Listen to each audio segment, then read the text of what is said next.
আসসালামু আলাইকুম।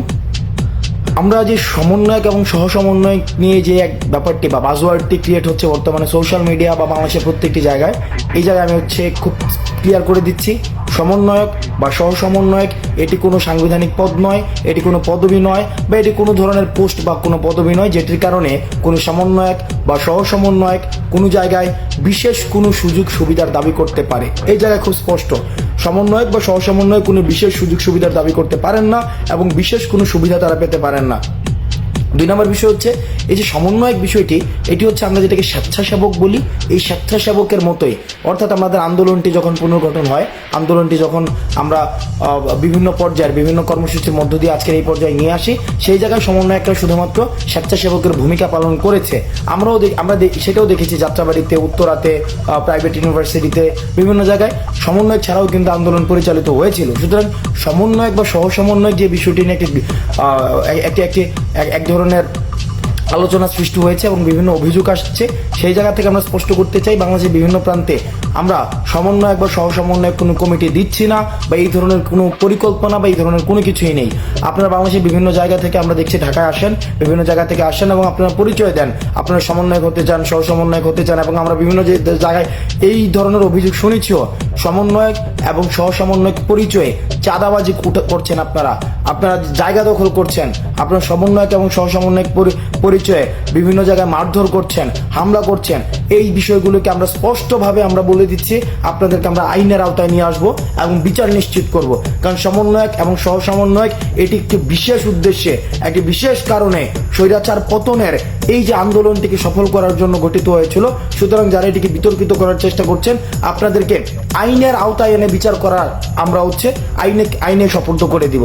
একটি বিষয় হচ্ছে, আপনারা যারা সমন্বয়ক এবং সহসমন্বয়ক রয়েছেন বিভিন্ন জায়গায়, তাদের এইটাকে ফলাও করে পরিচয় দেওয়ার মতো কিছুই নাই। যে সেই ভাই আসসালামু আলাইকুম, আমি হচ্ছি অমুক জায়গার সহসমন্বয়ক, ভাই আসসালামু আলাইকুম, আমি হচ্ছি অমুক জায়গার কেন্দ্রীয় সহসমন্বয়ক বা অমুক জেলার সহসমন্বয়ক। এই ব্যাপারগুলো খুবই লেম শোনায়, খুবই লেম।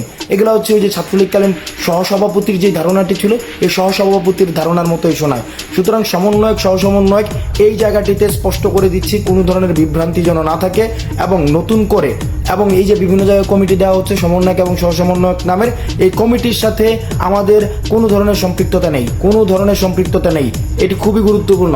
2 নম্বর বিষয় হচ্ছে যে সমন্বয়ক এবং সহসমন্বয়ক নিয়ে বিভিন্ন জায়গায় চাঁদাবাজির অভিযোগ আসে, বিভিন্ন জায়গায় আর্থিক সাহায্যের নেওয়ার বিষয় থাকে, এবং আমরা দেখেছি সংবর্ধনা যে দেখা যাচ্ছে কি সংবর্ধনা দিবে, এই কারণে ভাইয়ের সাথে ছবি তুলতে আসে, সেই ছবিটাকে হচ্ছে এক ধরনের বিনিময় মূল্যের মাধ্যমে তারা বিভিন্ন জায়গায় চাঁদাবাজি করে। আপনারা তাদেরকে শক্ত হাতে প্রতিহত করুন, কারণ সমন্বয়কের কাজ শুধুমাত্র স্বেচ্ছাসেবকের ভূমিকা তারা পালন করবে। যেই জায়গায় হচ্ছে আমরা দেখেছি ট্রাফিক শৃঙ্খলা নিয়ন্ত্রণ করা, এবং আমরা যারা কর্মসূচি ঘোষণা দিই সেই কর্মসূচিগুলোকে বাস্তবায়ন করা, এবং দেখা যাচ্ছে কি যেখানে বিভিন্ন ধরনের মানুষ রয়েছে, বিভিন্ন আহত যারা হয়েছে, তাদের চিকিৎসাটা যেন তারা ঠিকভাবে পায়, সেই জায়গাগুলো নিশ্চিত করা। এগুলো ছাড়া আসলে সমন্বয়ক বা সহসমন্বয়কের মোটা দাগে কোনো কাজ নেই। হল দখল করা, সিট দখল করা, ছাত্রলীগ কায়দায় ছাত্র নির্যাতন করা, চাঁদাবাজি করা, এই জায়গায় হামলা করা, ওর বিরুদ্ধে মামলা দেওয়া, ওকে হচ্ছে পুলিশে সোপর্দ করা, এই কাজগুলো সমন্বয়ক বা সহসমন্বয়কের নয়। সুতরাং এই কাজগুলো আপনারা করবেন না। এবং চূড়ান্ত যে বিষয়টি, সর্বশেষ বিষয়টি, সেটি হচ্ছে যে বৈষম্য বিরোধী ছাত্র আন্দোলনের সাথে এই পর্যন্ত কেউ কোনো ধরনের আর্থিক লেনদেন করবেন না। আজকের এই আন্দোলনের এই পর্যন্ত, এই যে আমরা আন্দোলনটি শুরু হয়েছিল 5ই জুন, আজকে পর্যন্ত, অগাস্টের আজকে 2 মাসের অধিক আমরা কারোর সাথে কোনো ধরনের আর্থিক লেনদেন করিনি। এবং আমাদের দেখা গিয়েছে কি আইন শৃঙ্খলা রক্ষাকারী বাহিনী আমাদেরকে বিভিন্ন সময় বলেছে যে আমাদেরকে মামলা দিয়ে বা বিভিন্ন কারণে আমাদেরকে অপদস্থ করা যেত, শুধুমাত্র একটি কারণেই পারেনি, কারণ আমাদের আর্থিক কোনো সংশ্লিষ্টতা ছিল না। বৈষম্য বিরোধী ছাত্র আন্দোলনের কোনো সমন্বয়ক কখনোই কারো কাছে আর্থিক সাহায্যের জন্য যায়নি, এবং আপনারও আর্থিক সাহায্যের জন্য আমাদের কোনো প্রয়োজন নেই। বরং আপনার নিকটবর্তী কোনো মানুষ যদি আহত থাকে, নিকটবর্তী কোনো মানুষ যদি যদি শহীদ হয়ে থাকে, ওই শহীদ পরিবারটির পাশে দাঁড়ান, এবং কেউ যদি আহত হয়ে থাকে তার সুচিকিৎসা নিশ্চিত করুন সরকারের পাশাপাশি। কিন্তু আপনার সমন্বয়ক বা সহসমন্বয়ক কারোর সাথে কোনো ধরনের আর্থিক লেনদেন বা এই কাজগুলো আপনারা করবেন না। বাংলাদেশের বিভিন্ন প্রান্তে যারা দেখছেন যে সমন্বয়ক বা সহসমন্বয়ক পরিচয়ে কোনো ধরনের বিশেষ সুযোগ সুবিধা দাবি করে বসেছে, আপনারা তাদেরকে প্রতিহত করুন, প্রয়োজনে তাদেরকে গণধোলাই দিবেন। আমি বারবার করে বলছি, প্রয়োজনে তাদেরকে গণধোলাই দিবেন, কারণ সমন্বয়ক বা সহসমন্বয়ক কোনো ধরনের বিশেষ সুযোগ সুবিধা সে দাবি করতে পারে না। এবং আরেকটি বিষয় আমরা দেখছি যে সমন্বয়ক বা সহসমন্বয়ক পরিচয়ে বিভিন্ন জায়গায় সংবর্ধনা নিচ্ছে। এই বিষয়গুলোকে আমরা কিন্তু খুব ইতিবাচকভাবে দেখছি। ব্যাপারটি এমন না, কারণ আমাদের আন্দোলন এখনো পর্যন্ত শেষ হয়ে যায়নি। আর এটি ব্যাপারটি এমন না যে আমরা এই যে এটি চূড়ান্ত কোনো বিজয় হয়েছে। আমরা আন্দোলনের মধ্যে রয়েছি, আন্দোলনের মধ্যে যেহেতু রয়েছি, যতদিন না পর্যন্ত শেখ হাসিনার ফেসিজমের একদম শেষ বিষদাত্রী পর্যন্ত উপরে ফেলতে পারবো, ততদিন পর্যন্ত আমাদের আন্দোলন চলবে।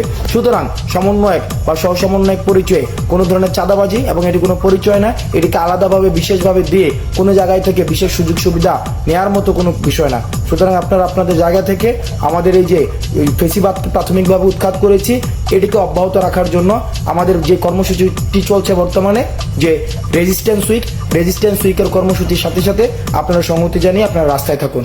ভালো থাকুন। সালামু আলাইকুম।